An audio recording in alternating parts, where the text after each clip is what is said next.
기도하고 말씀드리겠습니다. 주님 고맙습니다. 저희들 같이 모여서 지금부터 2500년 전에 주어졌던 하나님의 역사를, 그 은혜를 저희들이 다시금 돌아보며 나누기를 원합니다. 성령 하나님께서 친히 우리 심중에 말씀하여 주옵소서. 예수님 이름으로 기도합니다. 아멘. 우리가 잘 아는 것처럼 오늘 본문 사건은 이스라엘 백성들이 바벨론의 포로로 끌려갔다가 미리 끌려간 사람은 70년, 늦게 끌려간 사람도 50년의 세월이 지난 주전 539년경입니다. 그때 페르시아 바사의 왕 고레스가 끌려왔던 사람들, 이스라엘 유대인들뿐만 아니라 다른 나라 민족들도 마찬가지입니다. 그대들의 고국으로 돌아가십시오. 이스라엘 백성들에도 마찬가지였습니다. 너희들의 나라로 돌아가서 너희들이 섬기는 그 하나님께, 그 신에게 나를 위하여 기도하도록 하라. 그렇게 해서 백성들이 고국으로 돌아왔습니다.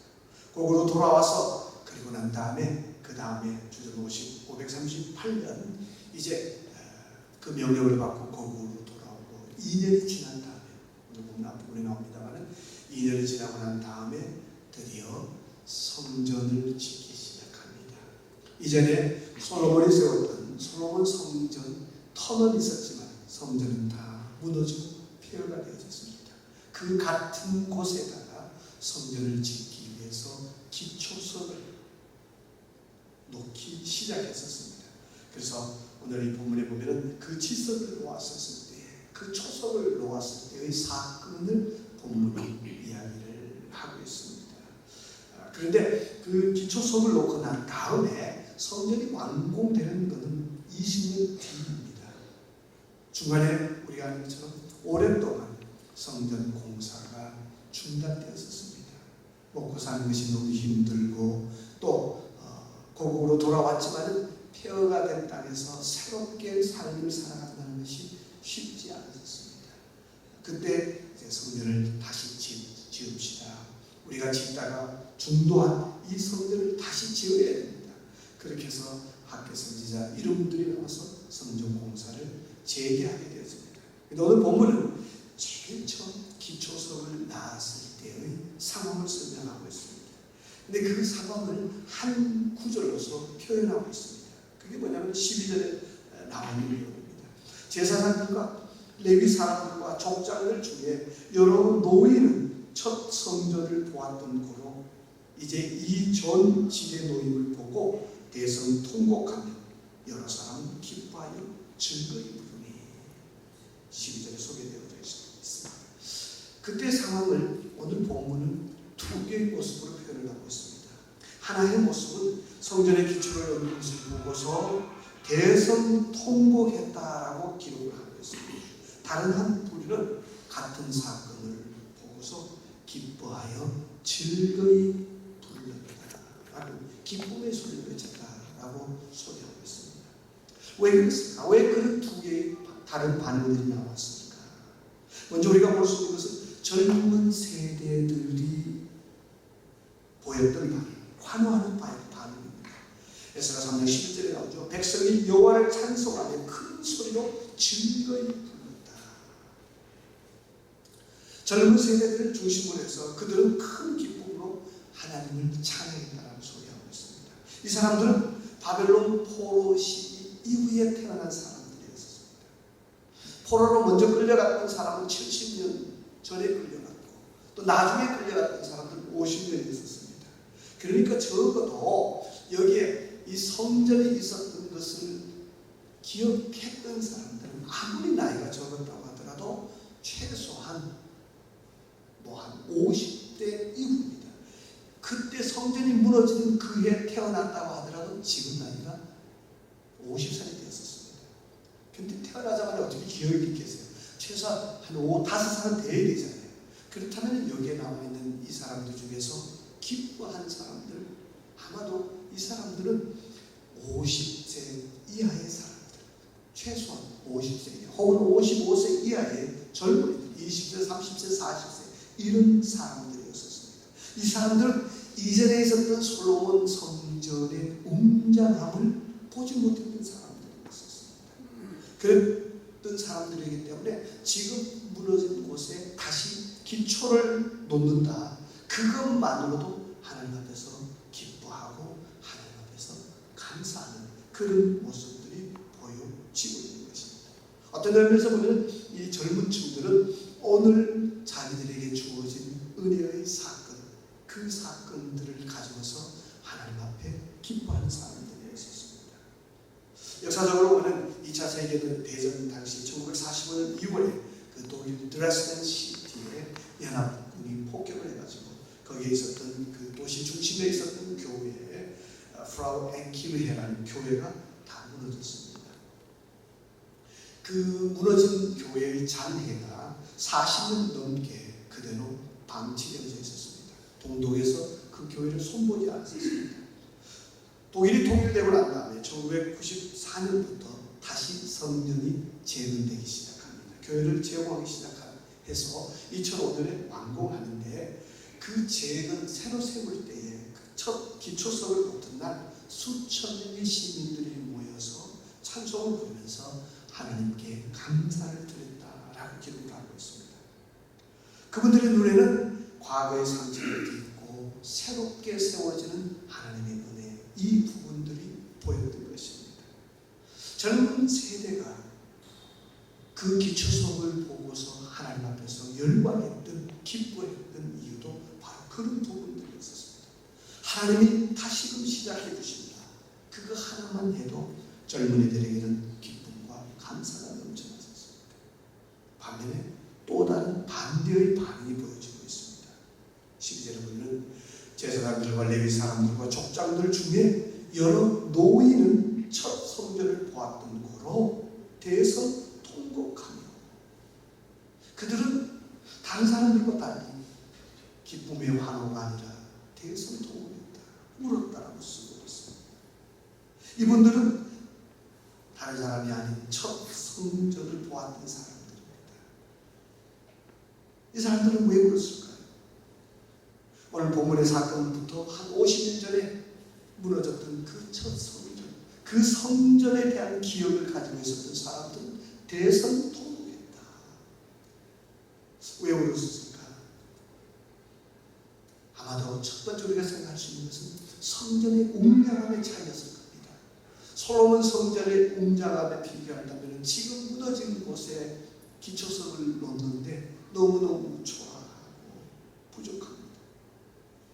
그러한 마음속에서의 아픔이 있었을 것이고, 더 깊은 울음의 이유는 자기들의 죄에 대한, 삶에 대한 회개였을 것입니다. 성전이 무너진 것은, 그 웅장하고 거룩하고 아름다웠던 성전이 무너진 것은 자기들의 불순종과 죄 때문이었다.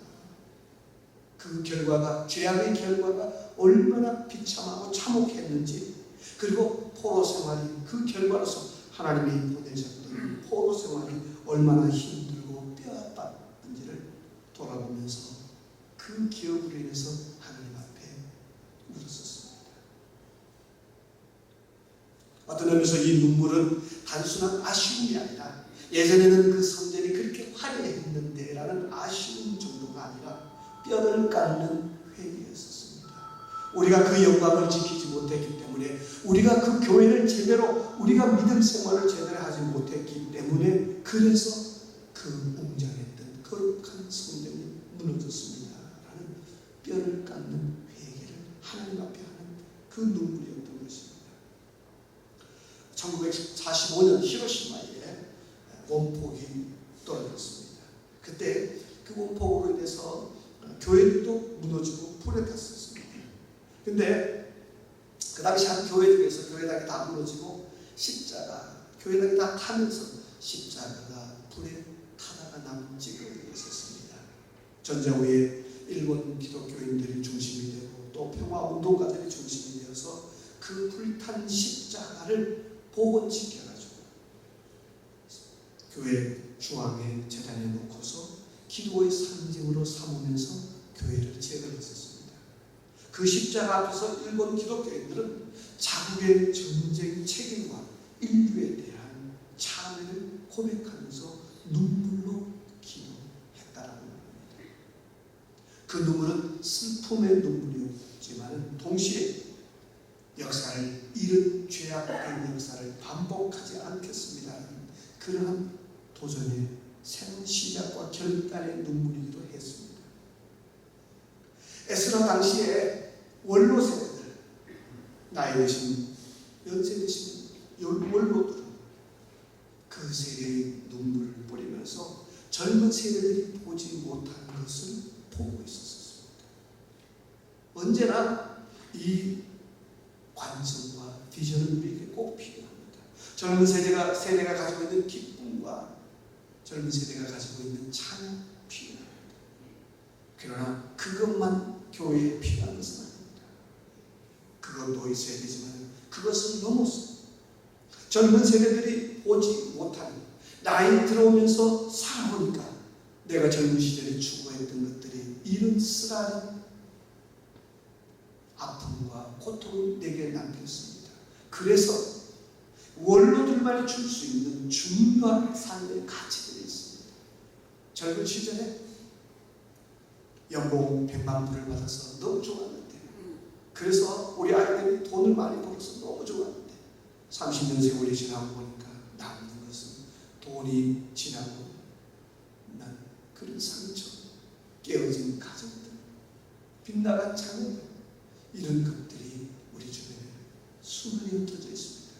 그래서 그걸 모르는 젊은 세대들은 연봉이 올라가는 것으로 인해서 기뻐할 때에 나이든 세대는 어때요? 연봉과 함께 믿음이 2배로 성장하지 못하면 너의 연봉은 너를 잡아먹는 도구라는 사실을 그들에게 말할 수 있고 가르쳐줄 수 있어요. 이 역할이 원로들의 책임이고 연로하신 분들의 눈물의 기도 속에 있어야 되는 것입니다. 그래서 우리에게는 젊은이들의 기쁨의 소리와 더불어서 드럼 소리와 더불어서 원로들의 눈물이 있어야 되고, 원로들의 걱정이, 하나님이 기뻐하시는 하나님의 근심이 우리 가운데 있을 때에 교회가, 시대가 바로 세워질 수 있습니다. 저는 그 일을 젊은이들이 절대로 할 수 없는 그 일입니다. 마치 손자가 없었을 때는 하나님의 기쁨이 얼마인지 우리가 느끼지 못하는 것처럼, 저와 여러분은 또 우리 특별히 은퇴하신 목사님들은 목회 현장에서 살아오셨기 때문에 누구보다도 많은 삶을 관찰하고 보셨습니다. 그랬기 때문에 쉽게 젊은이들의 감정의 흐름에 따라가지 않을 수가 있습니다. 오늘은 너희들이 그렇게 웃고 즐기지만 내가 개런티하는데 너희들 5년이 지나면 너희 부부관계는 심각한 문제에 빠질 거야. 지금은 주일만 되면 둘이 등산 간다고 백팩 챙겨가지고 애들 데리고 설치지만 너희들 그렇게 살면 10년이 지나면 빈털터리가 되어질 것이고 너희들의 영혼은 메말라 빈털어질 것이고, 이러한 것들을 역사를 진행하면서 흔적 속에서 보게 되어지는 것입니다. 우리에게 필요한 소리는 무엇입니까? 섞인 소리, 다양한 반응, 믿음의 공동체 속에서 하나님이 주시는 작은 것으로 인해서도 기뻐하는 소리와 더불어서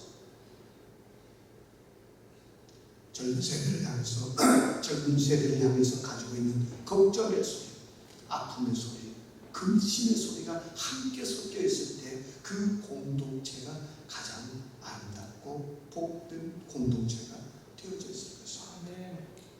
말씀 정리합니다. 오늘 우리의 삶을 돌아보기를 원합니다. 오늘 이민사회를 돌아보기를 원합니다. 오늘 저와 여러분들의 가슴 속에 가지고 있는 최고의 가치가 무엇인지 돌아보았으면 좋겠습니다. 우리가 30대에 가지고 있었던 그 가치관, 20대에 가지고 있었던 그 가치관, 그걸 가지고 70대, 80대를 살아갈 수는 없습니다. 오늘 우리가 이 시대를 보면서, 우리가 섬기는 교회를 보면서, 우리 자녀들을 보면서 우리 눈에서, 우리의 혀에서, 우리의 입에서 무엇을 내뱉어야 될지 하나님 앞에 기도하시는 것은 우리가 가야 될 길을 자녀들 앞에서, 후배들 앞에서 하나님의 걸음을 걸어가시는 귀한 목사님들, 사모님들의 삶이 될 수 있기를 주의 이름으로 축복합니다. 기도하시겠습니다. 주님 고맙습니다. 말씀을 통해서 주의 음성을 다시금 듣습니다. 성전 지대가 놓임을 보고 기뻐하며 하나님 앞에 감사하는 세대가 있지만, 같은 성전 지대 놓임을 보고 주님 앞에 울며 눈물 뿌리는 원로 세대가 있습니다. 우리에게는 이 두 세대가 다 필요함을 배웁니다. 하나님 특별히 귀한 음목회에 주님께서 은혜를 더하여 주시사 음목회만이 낼 수 있는 그 소리를 이 지역에서, 이 나라에서 반드시 낼 수 있도록, 그래서 하나님의 소리를 내며 하나님의 근심을 내며 하나님의 기도를 들을 수 있는 귀한 목사님들, 사모님들의 모임이 될 수 있도록 주님께서 붙들어 주시고, 이 귀한 모임을 통하여 이 지역 사회가 날마다 하나님의 마음을 깊이 읽어갈 수 있는 귀한 등대의 역할을 감당하실 수 있도록 우리 하나님께서 아름답고 넉넉하게 사용하여 주시옵소서. 지으신 귀한 임원분들이 계십니다.